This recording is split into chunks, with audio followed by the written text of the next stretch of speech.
What disclosures have you not made with your partner yet? Is there anything from your past? Welcome to the Kickass Couples Podcast. This is the place where we help committed couples who want to level up their marriage experience newfound clarity, hope, and confidence. We're Matthew and Kim, co-hosts and husband and wife. In 26 years together, we've seen a lot and never thought it could be as good as it is right now. We're here to help you successfully navigate the messy, dirty, and wonderful world of marriage. We believe all couples deserve and are capable of experiencing an extraordinary and fulfilling marriage. And each week, we're bringing you life lessons from real-life successful couples to help you grow and strengthen your relationship. We'll get started right after this message. If you want to learn how to experience the best, most fulfilling year of your marriage, we invite you to order Matthew's new book, Kickass Husband, Winning at Life, Marriage, and Sex. You can get it at Amazon.com or visit Matthew's website, www.matthewphoffman.com. Again, that's Amazon.com or www.matthewphoffman.com. And now, back to the show. Kristy Robinett works as both a psychic medium and an astrologer. She employs her psychic abilities to aid in police investigations as well as providing readings and conducting workshops. Kristy speaks nationwide and often contributes to the media, making appearances on various platforms, including Restless Souls on ID Channel, Fox News, ABC News, Coast to Coast, and others. Kristy Robinett has authored several books, which include Born Under a Good Sign, It's a Wonderful Afterlife, and Embrace Your Empathy. She co-hosts the Robinett's Nest podcast and the recently launched Grave Matters podcast with her husband, Chuck. Chuck is Kristy's event assistant and partner in crime.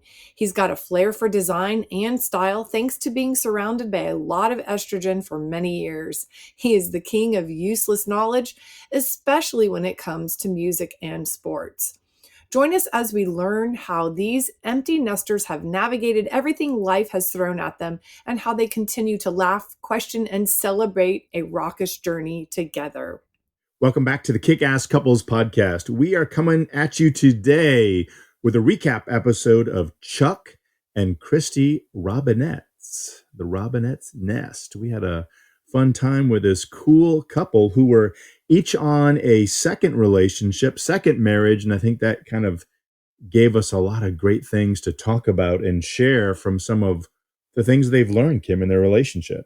Definitely. I think that they both realized that sadly it didn't work out for their first relationship, but they went into the second relationship with a different outlook, a different attitude, and with intentionality. And that's what made a world of difference in this relationship. They did a lot of things right, getting ready for that second relationship. Some things that we talk about a lot on the Kickass Couples podcast and at Kickass Couples Nation about things that are really helpful for you to do to strengthen a relationship. And it's all based on communication and family of origin and asking those deep and probing questions so you really have the right kind of understanding coming into the relationship. Yeah, and I think what makes them so kick-ass is one of their responses was familiarity. And I believe what they really meant by saying that is that they really know, they have studied each other, and they understand each other.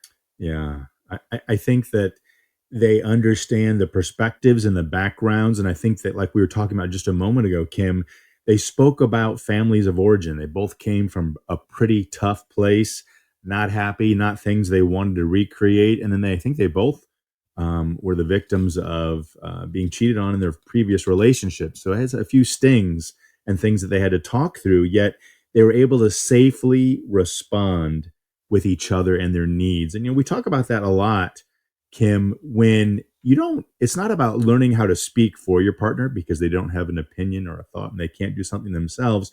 But if you have the degree of comfort and familiarity with your partner and you're able to correctly respond for them because you know what they want, you know what they need, because you've taken the time to invest in, to ask the questions and really understand the best way for you to be successful as a relationship. That's a beautiful thing. And you and I don't speak for each other a lot, But if I'm in a restaurant and you're running behind, or a drink, or if there's a question about would your wife like this, I don't always do that, but I feel comfortable doing it because I think I know you well enough that I've been able to work to meet your needs. And that's not just in a restaurant order. It might be in how your day is going.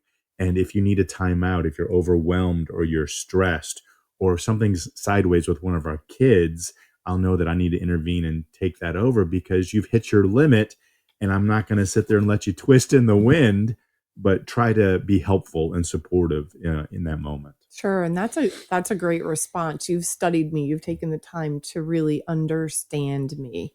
And I think another important point is their unconditional acceptance of Mm, each other. They talked a lot about that in their interview, and I believe that they both really have just learned about each other and have agreed to accept each other right where they are, yeah. and to truly love and respect them right where they are. I love the story of, I think it was their first date there in a diner, and Christy was a little concerned because she's a psychic and a medium, and she said, "Gosh, growing up in a family that was incredibly religious, she was looked down upon for what she was feeling and experiencing, and she felt a little cast out." And so when she told Chuck that she was a psychic and a medium, he shrugged his shoulders and said, "Okay, pass the ketchup." I mean, he Didn't phase him a skip a minute. beat. He's like, "I know who you are. I'm in love with this woman." And he accepted her, and it wasn't an issue in their relationship going forward. And I think, Sure. And you'll have to listen to the interview because she did give a couple of instances that she used that gift within their marriage, and within sort of predicting some things that were going to happen to and with him. And so I'm going to save that for you to go back and listen to the podcast. But yeah, it did show up in their marriage a little bit later. it did, and in some interesting ways. And it's funny because we'll come into that in a moment. But we're talking kind of about their histories. We talked about this just a little bit, but I think it's really important that we've talked about this a lot, and they did this well, and that's why I'm bringing it up. This is one of my big takeaways, is because they had issues from their families of origin and from their childhood. They talked about them with each other. They went over them. They communicated and say, "Hey, I've got a problem with this. I need to talk to you about this." And so it allowed them to get freed up from that past and also move on with kind of outright, communication and disclosure. When you don't make those disclosures in a relationship, Kim, and they're the bones, the skeletons in the closet, so to speak, and they Absolutely. come out, they can do some real damage because your partner is going to kind of say, "Well, why didn't you tell me this before? Why didn't we talk about this sooner?" Yeah. And I think because they had the childhoods that they had and the relationship issues, they were able to have kind of full disclosure and take care of those childhood issues to make sure that they each understood triggers and concerns. And so those things wouldn't derail their relationship. Yeah, we talked about the childhood issues. They also had, both, like you had said, had been married before. So they had some challenges and some traumas surrounding that. And they said to each other, going into this relationship, we do not want to repeat those unhealthy patterns. Yeah. So they put them out on the table and they worked through them, talked about them. And I think what's really most important is they shared what those triggers are. They both had some infidelity in their past relationships.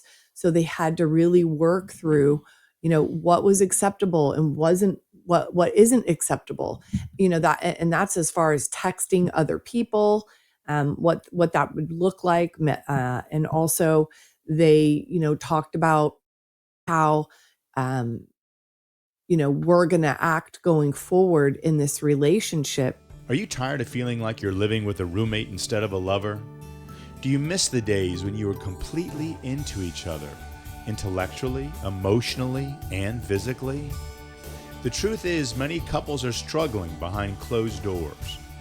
Putting on a brave face for the rest of the world is exhausting. If you want to get back your joy, return to thriving, and take pleasure in your marriage, then Kickass Couples Coaching and Matthew P. Hoffman are here to help. Join us alone or with your partner and start taking steps towards overcoming the pain-filled obstacles and improving your relationship right now. For a limited time, we're offering a free relationship assessment call. Go to MatthewPHoffman.com/coaching to book your free call now so you can start making real changes in your most important relationship today.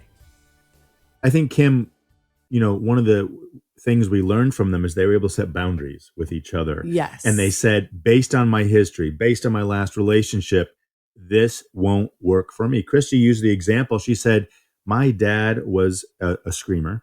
And, she said her ex-husband, whenever they had an argument, would threaten divorce. Like, that's like a nuclear bomb. Because every time you have a disagreement or someone's not agreeing with what you say, hey, you don't come along with me, then we're getting divorced. That's a horrible threat. And, that just does massive destruction in a relationship, takes away trust. And, you're saying that's conditional acceptance. Hey, I'll like you, I'll love you if, or I'll like you, I'll love you when. And I think they got those boundaries set up so they knew what worked and what didn't work. And they said, hey, these are my triggers and I want you, and don't step on these landmines because it won't work for me. Yeah. I mean, one of them said that, I believe it was Kristy, that, in her past relationship, divorce was always threatened. And so that is one thing that she said is, that's just a hard line I'm drawing. We cannot use the D word ever because I have trauma surrounding that. And so it's those kinds of things that they really paid attention to and talked about and worked on and worked through before they actually got married. In Kickass Couples Nation, I want to ask you a question around this conversation is, what disclosures have you not made with your partner yet? Is there anything from your past or previous relationship? It doesn't have to be a marriage. It could be somebody you dated who did something that had relationship ending power, or something from your childhood. If there are any disclosures that you haven't shared with your partner yet, I would encourage you to do it for a lot of reasons. One, it's going to come out eventually, right? Or you're going to harbor discontent or ill will if they do something they're not aware of. They're not mind readers, but when you are emotionally available and share something that's deep and meaningful to you, it creates a bond. And we all love to have tighter bonds with one another and tighter connections, and being vulnerable and sharing those things that have an impact to you. They're not going to cast you in a bad light, but your partner will be grateful and receive them, and will allow you to go deeper in your own relationship. And there's nothing more powerful than that true emotional connection and bond. It really does fuel your relationship. And when you can feel safe and trusted to be able to be vulnerable, that increases your intimacy tenfold. And that leads kind of naturally, Kim, right into communication, right? Because when we're communicating, it's not just factual, right? Who's got the kids? What are we having for dinner? What are you going to wear out to this party?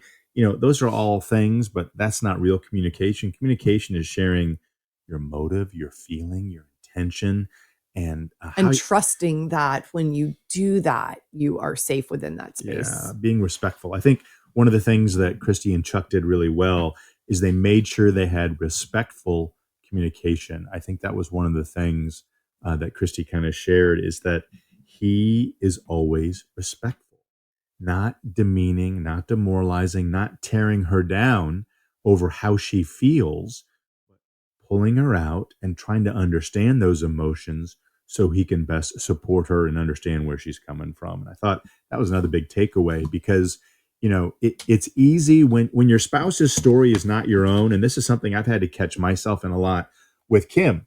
When she's feeling a certain way about something, or angry or frustrated, it's not my reality. And I can't get frustrated because it's not my reality.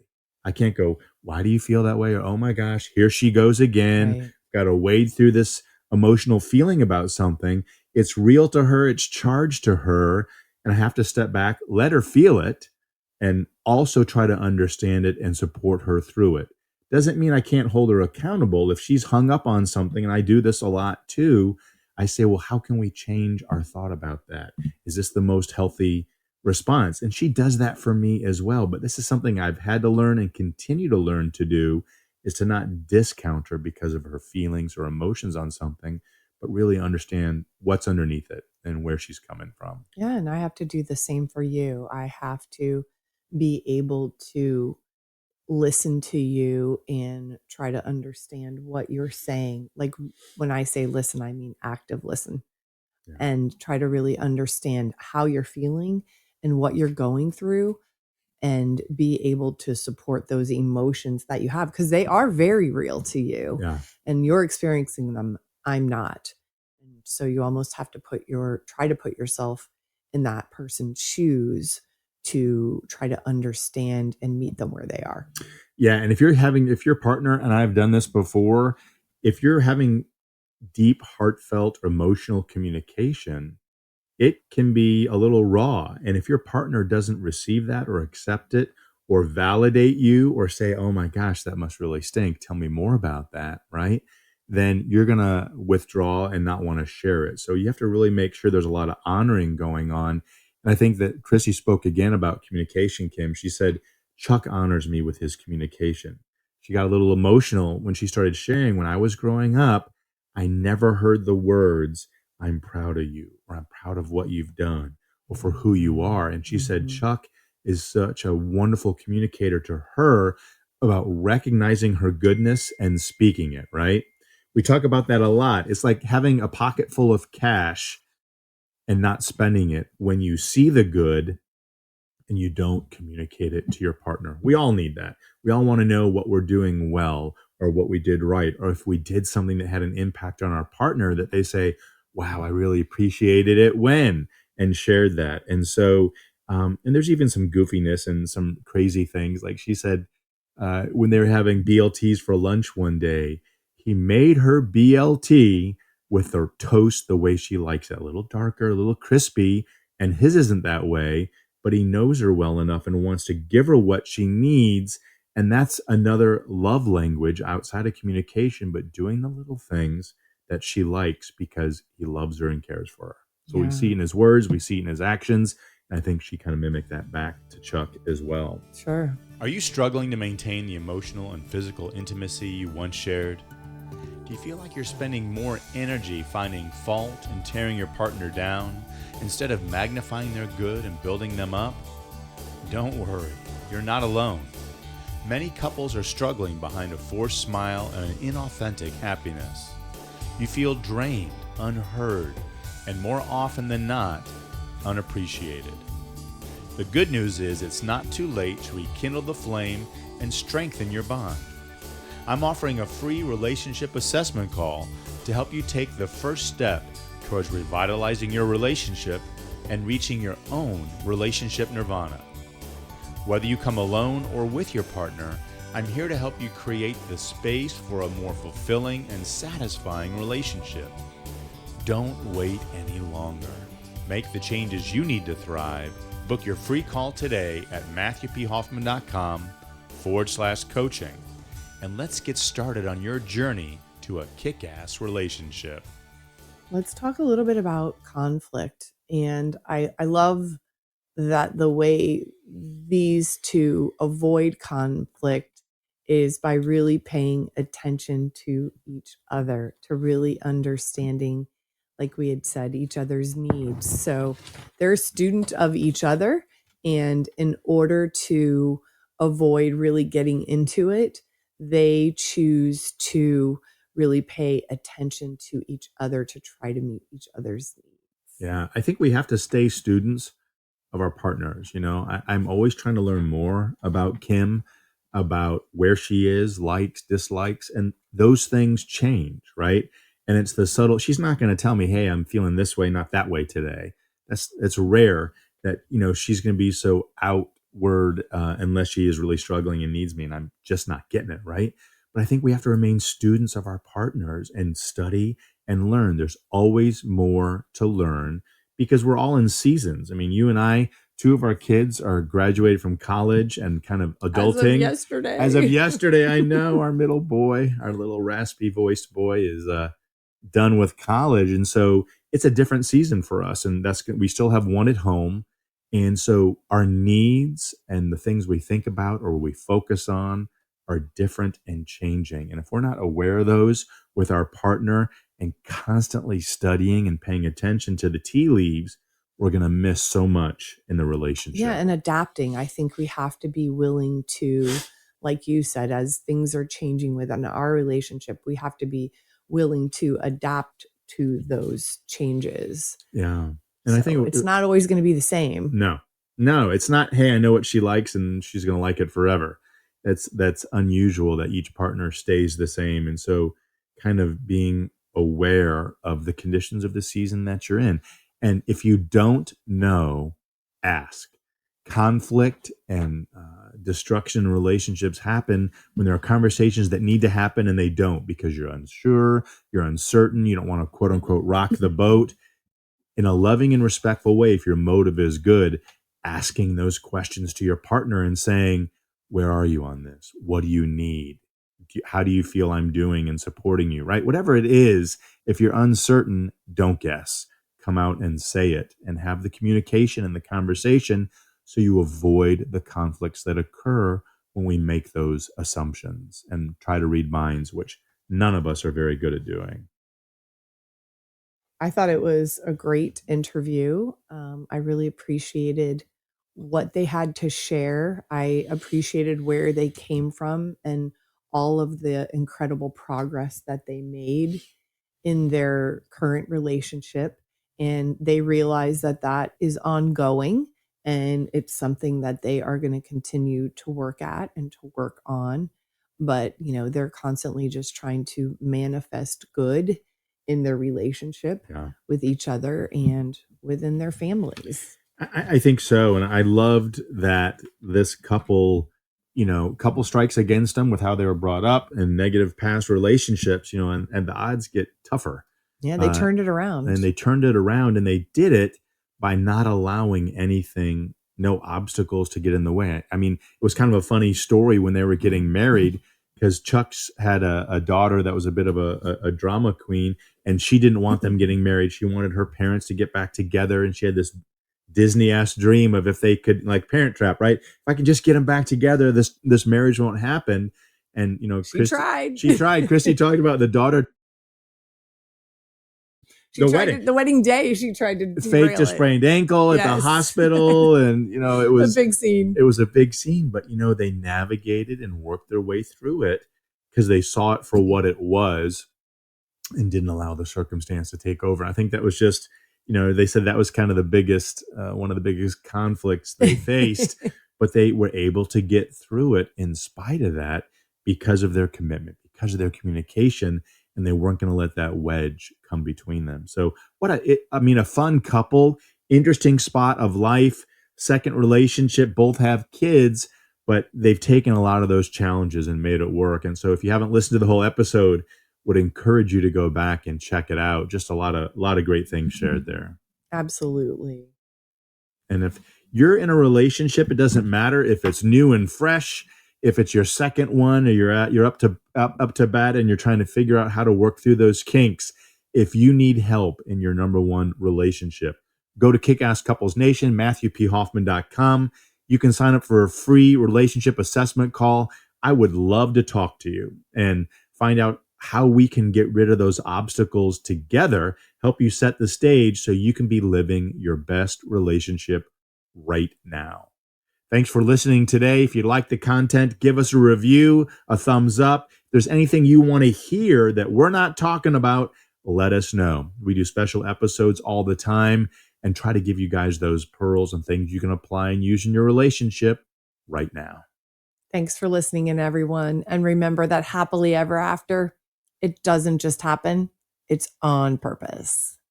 That's all we've got for this episode of the Kickass Couples Podcast. If you like the content of this show, you'll love Matthew's newly released book, Kickass Husband, Winning at Life, Marriage, and Sex. To receive a digital mini book of quotes and images from the book, all you have to do is rate this show and leave a review in Apple Podcasts, Spotify, or wherever you tune in to listen. Then email us a screenshot of your review at podcast@kickasscouplespodcast.com and we'll get it over to you right away. Until next time, remember, happily ever after doesn't just happen, it's on purpose.